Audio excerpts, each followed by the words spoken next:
If there was ever a film that qualified as one of my favorite movies, this is it. Back to the Future has something to offer to just about everyone. In fact, it's very difficult to even categorize this film because it covers so many different genres.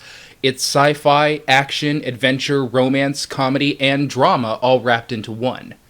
But the most interesting thing about this film for me is that although it features a time-traveling DeLorean and a character being transported from 1985 to 1955, it's not a time travel movie. Or maybe I should say it's not just a time travel movie. There's time travel in it, but that element is secondary to everything else. The time travel is simply the vehicle for telling a specific kind of story. The opening scene introduces us to the characters of Marty and Doc, but the interesting thing about this opening is that we're introduced to Doc without us ever seeing him. Simply looking at all of these obsessive clocks and haphazard inventions gives us a clear idea of what kind of man this is, a sort of mad scientist type that has had a lot of ambition, but very little success. Marty, on the other hand, is introduced as the every kid, basically just goofing around before school. This we learn by seeing what he's doing, and we pick up on a few details from the dialogue itself. It is never explained how these two distinctly different characters came to meet and become friends, but we can infer that at the very least, Marty is someone Doc has known for a reasonable amount of time, and he is someone that he has come to trust. And this raises the first of many interesting details about the way this story is told. The film tells its story in two distinctly different ways. One is very direct, and one is very indirect. In fact, maybe you never even noticed this, but most of the dialogue in the first third of this film is simply the characters explaining both the plot and the plot elements that we need to know. Think about the first few steps in this film. The first encounter with Strickland simply tells us about the reputation of both the McFlys and the Browns. You know, this time it wasn't my fault. The doc said all his clock's 25 minutes slow. Doc, am I to understand you're still hanging around with Dr. Emmett Brown McFly? Hearty slip for you, Miss Parker. And one for you, McFly. I believe that makes 4 in a row. Now let me give you nickels worth of free advice, young man. This so-called Dr. Brown is dangerous. He's a real nutcase. You hang around with him, you're going to end up in big trouble. Oh, yes, sir. You've got a real attitude problem, McFly. You're a slacker. You remind me of your father when he went here. He was a slacker, too. Can I go now, Mr. Strickland? I notice your band is on the roster for the dance auditions after school today. Why even bother, McFly? You don't have a chance. You're too much like your old man. No McFly ever amounted to anything in the history of Hill Valley. There wasn't much in that scene except explaining the plot, but it was done in a way that was also establishing the dynamic between Strickland and the various McFlys that have attended the school, which will pay off down the road. After the botched audition, we learn about Marty's own insecurities. He presents himself as being very confident and sure of himself, but underneath, he's afraid of success, because he's also afraid of the risk of failure that comes with that success. This scene flat out tells us all of this, about Marty's personal struggles and the details of the lightning strike at the clock tower. But as this is being told, very important things begin to happen in the background of the film, things that are simply shown but never told. When Marty returns to the house, we get our first look at the relationship between George and Biff, an abusive supervisor who uses George to further his own ends, and George who will never stand up for himself. The dialogue once again does little more than explain the plot to us, but it's what's being shown and not simply told that brings this movie to life and adds another dimension to what the dialogue is telling us. When the family all sits down to dinner, Lorraine tells the story of how she and George got together. We're given all the details, that it happened at a specific dance, that this event coincided with the lightning storm that took out the clock tower, etc. But it's what is being shown here rather than told that tells the real story. Just seeing how the family interacts with one another, the look and sound of lethargy coming from every family member, the lack of any real agency in their lives, it all tells us more about this family than words ever could. We're also getting an interesting look at Lorraine and how she thinks about George. Undoubtedly, these two love each other, but their union seems to have taken place under unfortunate circumstances. Circumstances that actually got in the way of their love evolving naturally. The fact that he was hit by a car and Lorraine felt a connection for him simply because she felt sorry for him. We also learn that this is a story she has told numerous times, so much so that the kids are downright irritated at hearing it again. And telling this story is the only moment in this scene where Lorraine seems passionate about anything. Anyway, your grandpa hit him with the car and brought him into the house. He seemed so helpless. Like a little lost puppy. And my heart just went out to him. Yeah, Mom, we know. You've told us this story a million times. You felt sorry for him, so you decided to go with him to the fish under the sea dance. No, it was the enchantment under the sea dance. Our first date. I'll never forget it. It was the night of that terrible thunderstorm. Remember, George? I can't. You're using the fork as a part of your costume. Your father kissed me for the very first time on that dance floor. And it was then that I realized that I was going to spend the rest of my life with him.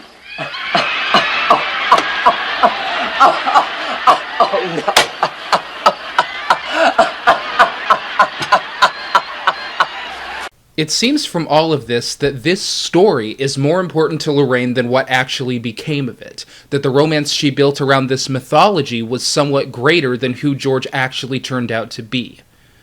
Soon after this, Marty is called to Twin Pines Mall to help Doc out with his experiment, and here we are introduced to the Doctor for the first time, as well as being introduced to the greatest of all time machines, the DeLorean. This scene in the parking lot with the first time travel experiment is the definition of a classic scene. From the first moment we see it, it's both exciting and tense as we don't actually know what has become of the dog. But no matter how many times you see this scene, it's still engaging as hell. We get even more exposition on everything we need to know, how the time machine works, what the parking lot used to be, etc. But this is what's so fascinating about this scene. As I said earlier, everything we know about Doc Brown we learned through inference, simply by looking at his surroundings. And what we were told about Doc in the dialogue between Marty and Strickland only reinforced what we suspected through that inference. When we see Doc Brown for the first time, he spends most of it simply explaining the elements of the plot, yet when Doc dies, it affects us. As if this is a person we knew and loved just as long as Marty did. But why? We only saw him for a second. And again, the answer lies in what this movie is telling us without saying a word. This character has been presented in the film for far longer than he has been seen. That is a damn difficult thing to pull off, and this movie does that job remarkably. So after being chased by Libyans in an unfortunate pine tree incident, Marty finds himself wandering through the streets of Hill Valley, 1955. The idea here, according to Zemeckis and Gale, is that if you took a kid from the 80s and dropped them into the 50s, they wouldn't like it, and they would be completely alienated by the world around them.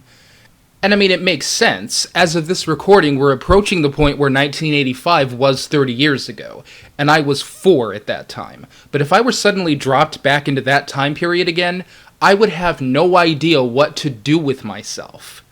That's the interesting thing about time periods. As the years pass, they become like worlds that have passed away.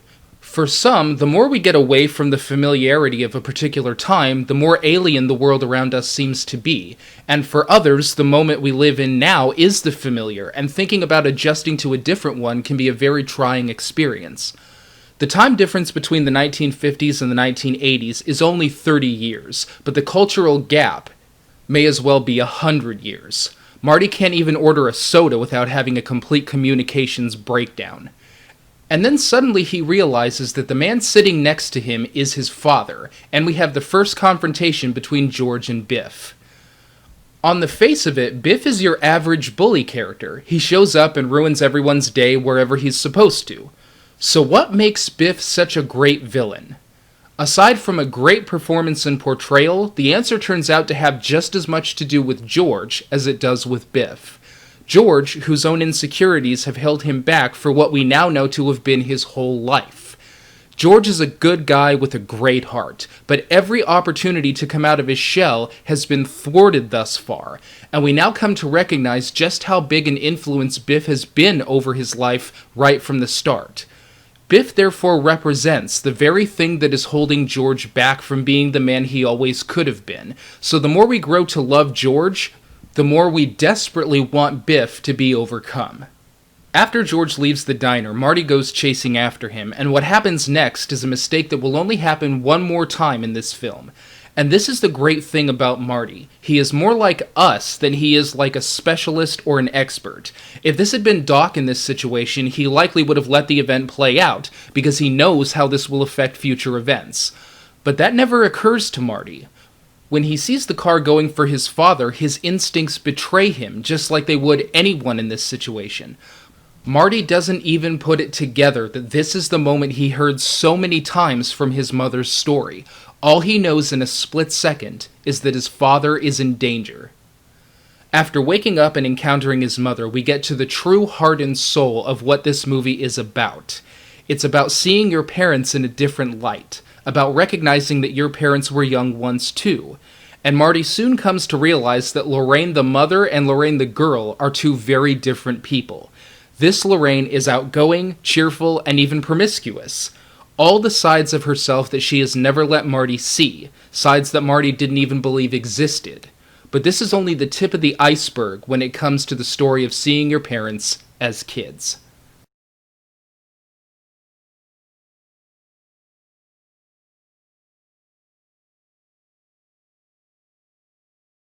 Marty is invited downstairs, where he gets a tour of his family unit from the perspective of his mother as a youth. It's an average family who has just invested in a new television set. Hey, I've seen this one. This is a classic. This is where Ralph dresses up as a man from space. What do you mean you've seen this? It's brand new. Yeah, well, I saw it on a rerun. It's a rerun. You'll find out. This might not have much to do with the film, but it's just an interesting observation. With on-demand services, streaming Netflix, and Hulu all widely available today, we're not that far away from asking what's a rerun even in this day and age. Time is a very funny thing. After receiving directions from his grandfather and being groped by his mother, Marty tracks down Doc Brown, and once again all of our suspicions of this man are confirmed as we see him tinkering with yet another failed experiment. Marty explains the situation to Doc, but hearing that an actor would be president is all Doc needs to conclude that Marty is off his nut, and he leaves him in the dust. That is until Marty dictates a story that only Doc would know. After bringing the DeLorean back to the lab, along with various other futuristic doodads, Doc gets a glimpse of what he can expect from 1985. With Marty, we had seen how someone from the future would regard the past, but now in Doc, we see what cultures from the past would have concluded about the future at face value. Well, what on earth is this thing I'm wearing? Well, this is a radiation suit. Radiation suit. Of course, because of all the fallout from the atomic wars. This is truly amazing. A portable television studio. No wonder your president has to be an actor. He's got to look good on television. So we have two conflicts being set up here that need to be resolved. One completely external and one completely internal. For the external conflict, they have no plutonium to make the time machine work, so they're going to have to rely on the one and only lightning strike that they know is going to hit at a specific time. The internal conflict, if you can believe it, is even more complicated. Marty's encounter with his father's car has altered history in a way that caused a chain reaction that will eventually lead to his non-existence.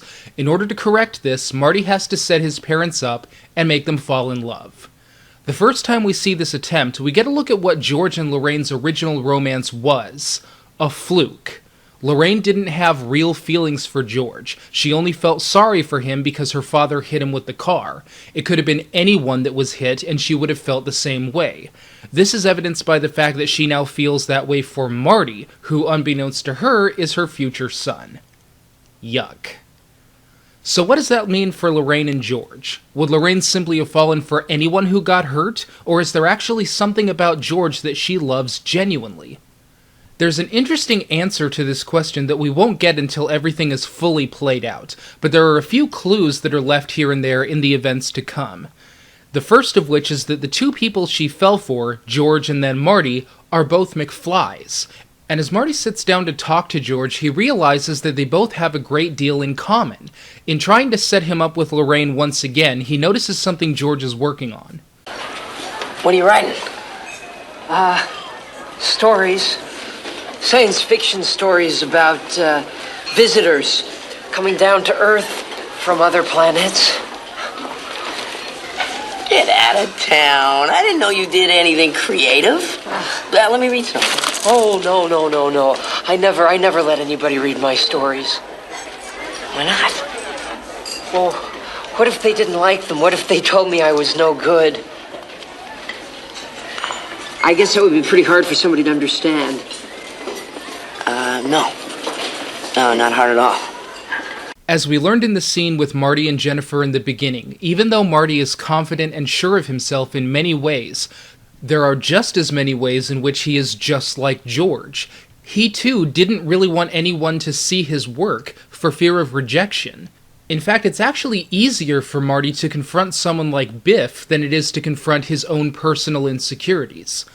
But George is just a little bit worse off than Marty. He can't stand up to any bully in his life, be they external or personal. And from this scene, we learn why Marty has this problem, because he has never had a good example in his life of someone overcoming their own internal insecurities. Getting back on point, Marty tries to convince George to go out with Lorraine, and for the second time, Marty's instincts betray him. Once again, Marty has completely forgotten why he's here or what he's supposed to do. All he knows is that his mother is in danger. After this near miss, he goes running after George, but at this point, George has decided that he's not even gonna try. So Marty tries to encourage him with the use of some more newfangled technology from the future.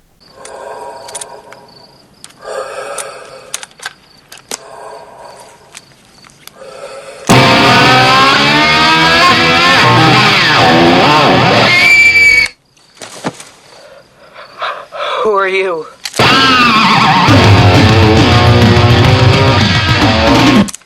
Silence, Earthling! My name is Darth Vader.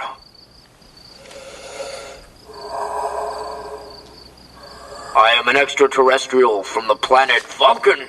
Marty has thus become George's guardian angel. Or alien. Or fallen Jedi. In any case, he has taken it upon himself to teach George the ways of love.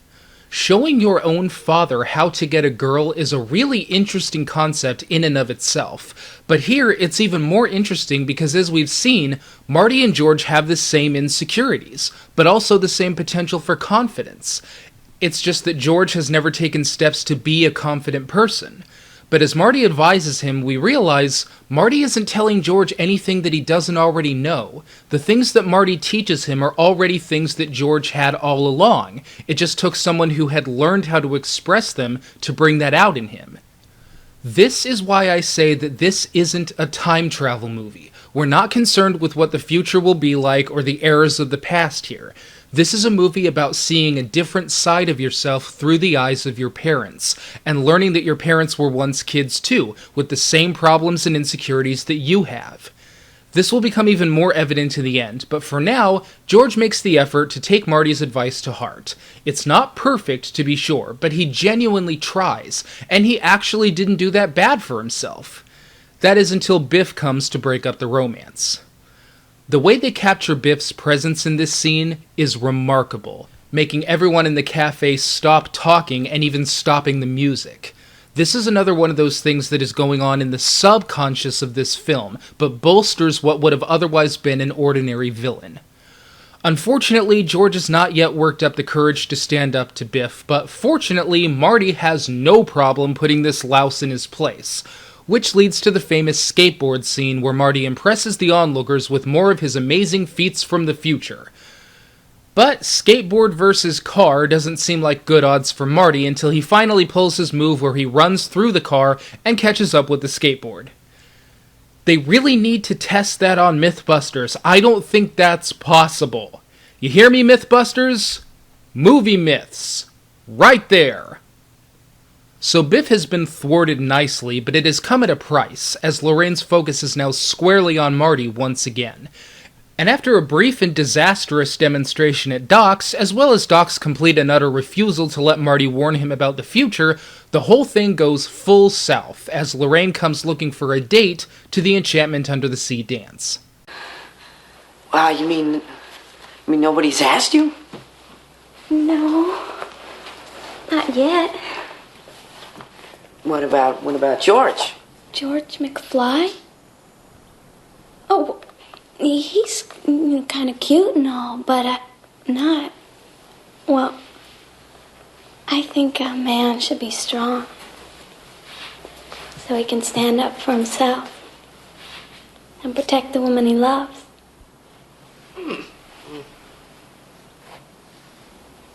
Don't you? Yeah.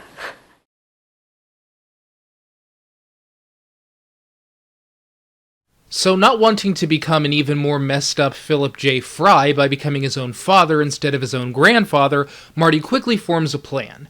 Lorraine wants a fighter? Well, that's exactly what he will make George, and he quickly sets up a scenario to where he will take advantage of Lorraine, and George will arrive at a certain time to stop him.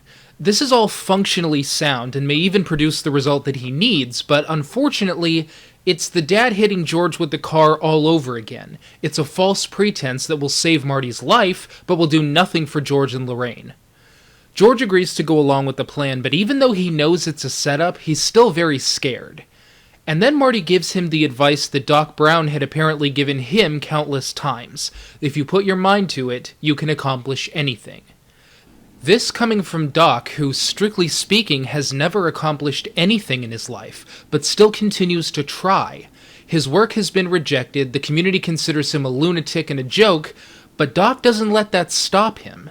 This may shed some light on why Marty developed a friendship with Doc in the first place, as this seems to be the one place in his life where he gets this kind of fatherly encouragement, which he now ironically passes on to his own father. Speaking of Marty and Doc's friendship, Doc still refuses to hear anything about the future, no matter what that information may tell him. Doc is still the scientist, and he has to do the responsible thing, but Marty, being the loyal friend that he is, has no such obligation, and he slips Doc a letter of warning about his tragic demise. The dance begins, and Marty begins the task of trying to seduce his own mother. Yuck and double yuck. Unfortunately for him, and I really mean unfortunately, Lorraine doesn't need much seduction, as she came fully stocked up in the hormone department. It's here that the notion that your parents were once kids too really hits home, as Marty witnesses virtually everything you don't think of your parents doing. It's something that maybe a lot of us don't really want to think about, but it's likely true. Typically speaking, your parents likely smoked, your parents likely drank, your parents likely fooled around with other people. And that's just if they were born in the 50s. If they were born in the 60s, your parents probably did all kinds of stuff. Finally, Marty prepares to face who he thinks is George, but to his dismay, it turns out to be Biff, looking for payback over what was done to his car. Being drunk and disorderly, he notices Lorraine's not-so-subtle attire and decides to take advantage, which means that when George comes to take part in the charade, he finds that it's the real deal. And it's here that we see the kind of man George really is. He was perfectly content to run, hide, and back down when it was only him that was in danger. But now a girl is in trouble, and as he is the only one who can help, he finally stands his ground and faces his fears.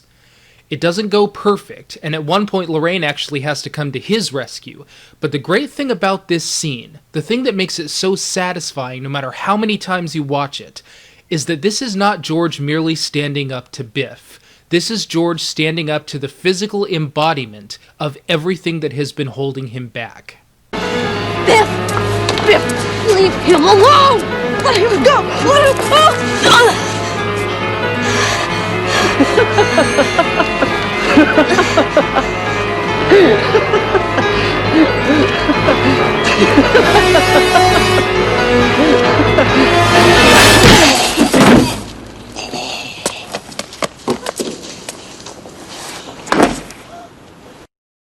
With George a better man and Lorraine able to see the person rather than just the circumstances, the two fall in love once again. Only this time it is completely genuine. So what does this mean for Lorraine? Did she love the real George the whole time, or was she only in love with what she made up in her own head? Based on what we've seen, I'd say that she always loved George for who he is, but that George simply never met his full potential. We've seen that Lorraine falls for a type, and she is attracted to qualities that Marty and George both share. Marty was simply better able to embody those qualities, and thanks to his guidance, now George is too. With his existence now guaranteed, Marty is ready to go back to the future. But here, the internal and external conflicts both fall apart at the same time. Doc discovers Marty's warning letter and promptly rips it up. And before Marty can just tell Doc what's going to happen, one of the cables for capturing the lightning comes apart. Marty now has no time to warn Doc, as they now have literally minutes to fix this problem. But then something occurs to Marty. Something that should occur to anyone who has access to time travel. If this is obvious to an average teenager, it should be obvious to anyone, be they a Starfleet captain or a Romulan miner, and yes, I'm talking directly to you, Star Trek Generations and Star Trek 2009. Damn it, Doc, why did you have to tear up that letter? I only had more time. Wait a minute. I got all the time I want. I got a time machine. I can just go back early and warn him. With that, Doc risks life and limb to get Marty home again, and just in the nick of time, he succeeds.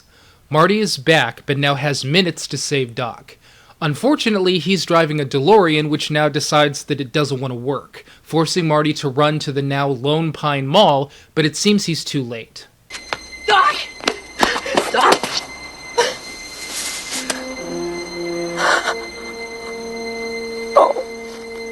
No. You're alive.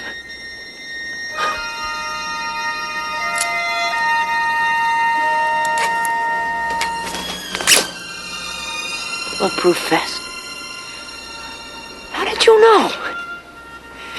I never got a chance to tell you.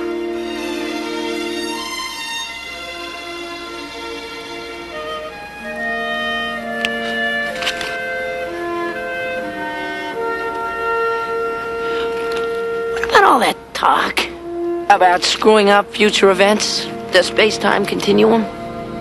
Well, I figured. What the hell? Doc makes a trip 30 years in the future, and Marty awakens to find his whole family has changed for the better. No longer the lethargic family unit they once were, everyone is now completely well-adjusted. And Biff, the embodiment of all of George's fears and shortcomings, has now been reduced to this mere servant. The great thing about this ending is that Marty didn't make his parents who they are now. He simply set the conditions for them to become who they always should have been. And so all is right with the world, and Marty is ready to get back to his life, now with a better understanding of where he comes from and a better understanding of who he is. But just as he's settling in, Doc returns and demands that Marty and Jennifer come with him, and they all go racing off, flying into the far-off distant future of just under 3 years from now.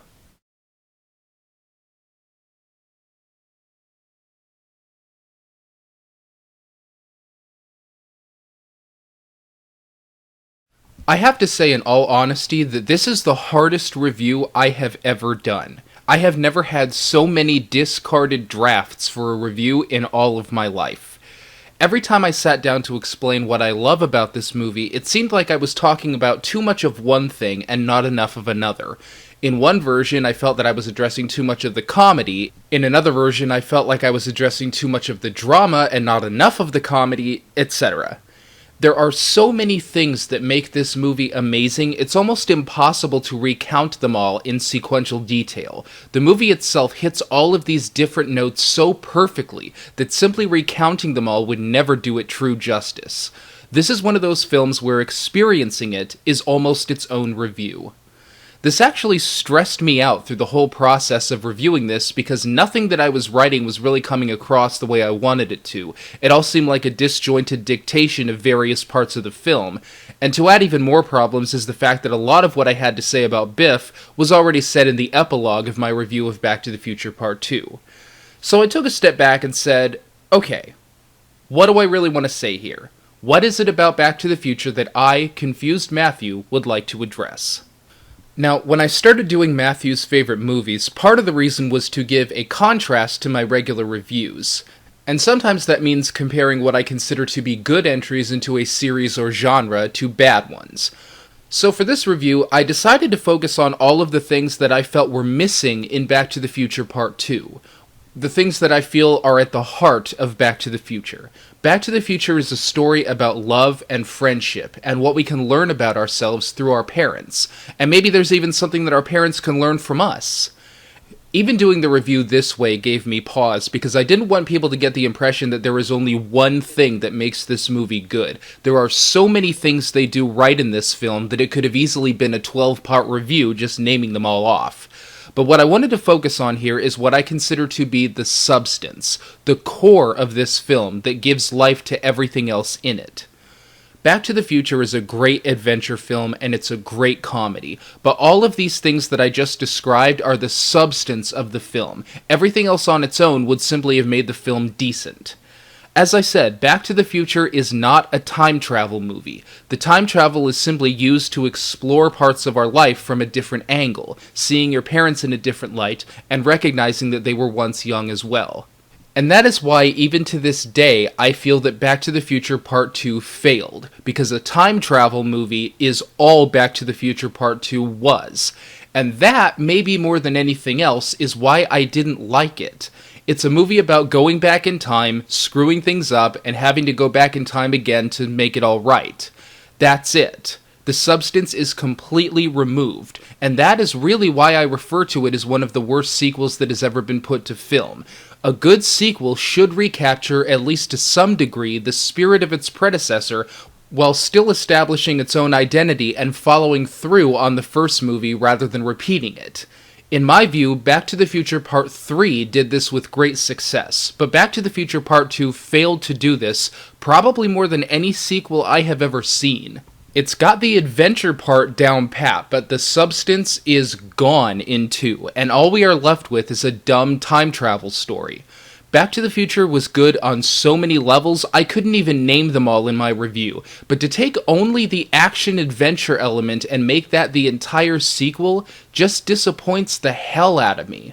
Although I will admit that I don't hate watching Back to the Future Part 2. It's an entertaining enough movie, but entertainment alone is not what made Back to the Future great. In short, what Back to the Future had, and what Back to the Future 2 did not have, is heart. The only thing that I felt they could have done more of in Back to the Future is maybe show how all of these changes in the end positively affected Marty, like maybe show him finally dropping off his demo tape or something like that. They really just have him passively observing everyone else's changes, and that's fine, but they could have done just a little bit more here. Also, I didn't care for the second George stands up to someone scene. I have never liked this. We already got that great moment of George overcoming his fears. We don't need two. And what's worse is that Biff was a representation of those fears. This guy, whoever he is, isn't a representation of anything. He's just one last roadblock before the resolution. Although I will admit that it did make for a pretty good scene. But these problems are minuscule in light of what this film does well. Back to the Future is good on so many levels that it's impossible to fit them all into one review.